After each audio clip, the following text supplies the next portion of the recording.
Oui, ce que je dirais, c'est que les femmes, certes, certaines se sentent vulnérables, mais c'est surtout celles qui se sentent vulnérables sont surtout celles qui ne bénéficient pas de cet engouement que l'on observe autour des réseaux sociaux, autour des médias, pour promouvoir la femme. Je pense qu'aujourd'hui, tout le Sénégal, dans sa majorité en tout cas, est dans cette logique de faire évoluer les choses.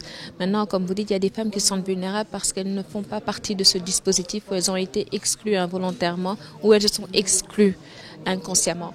Donc, je pense que nous avons la possibilité de fédérer davantage nos volontés pour que la femme sénégalaise, la femme africaine, comprenne que elle fait partie d'un combat pour l'émancipation et que ce combat est légitime. Le combat est légitime parce qu'il ne s'agit pas aujourd'hui de rejeter les valeurs qu'on attribue à la femme, mais de dire que la femme ne doit pas être victime de violence. La violence faite aux femmes est une réalité qui est là, qui continue de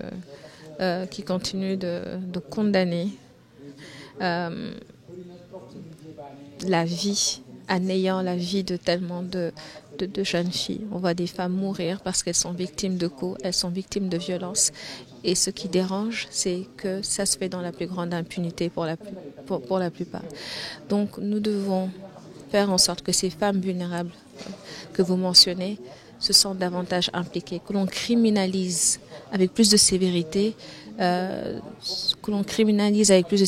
et surtout que les jeunes filles qui sont dans ces cercles de violence comprennent que ce n'est pas ça la vie, qu'elles ne sont pas appelées à vivre la même chose, qu'elles peuvent appeler à l'aide, elles peuvent être aidées, elles peuvent s'en sortir. Donc pensons à ces femmes qui sont dans un esprit de vulnérabilité et montrons-leur qu'en 2020, il n'est hors de question que l'on cautionne cette violence. Impossible de cautionner cette violence quand on sait ce que ça coûte à la société, parce que les femmes constituent 50% de la population et les laisser à l'abandon, parce que tout simplement elles sont femmes, ce n'est pas sénégalais, ce n'est pas africain, et nous devons tous dire non à cette violence. Un dernier message à l'endroit de ces hommes auteurs de ces violences. Les hommes auteurs de ces violences n'ont rien compris de la vie, sauf s'il y a une justification médicale qui montre que c'est des faits qui sont faits de manière inconsciente. Les hommes qui pensent aujourd'hui que lever la main sur une femme, c'est ça la masculinité, c'est ça être un homme, se trompent. Ce sont des femmes qui leur ont donné la vie. Ce sont des femmes qui les ont portées en elles jusqu'à ce qu'ils deviennent qui ils sont aujourd'hui.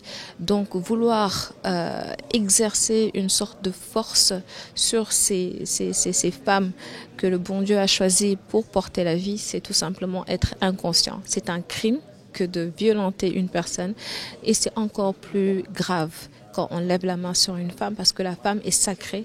La sacralité de la femme a survécu à des siècles et des siècles de domination. Donc je pense qu'aujourd'hui, l'intelligence, c'est ceux qui étaient sur cette voie, d'avoir la compréhension humaine, de se retirer de cela et de se dire que la femme est précieuse. Nous comptons sur la femme pour assurer l'équilibre démographique. Nous comptons sur la femme pour tant de choses. Donc faisons partie de ceux-là qui font sa promotion et non pas sa destruction. Je vous remercie.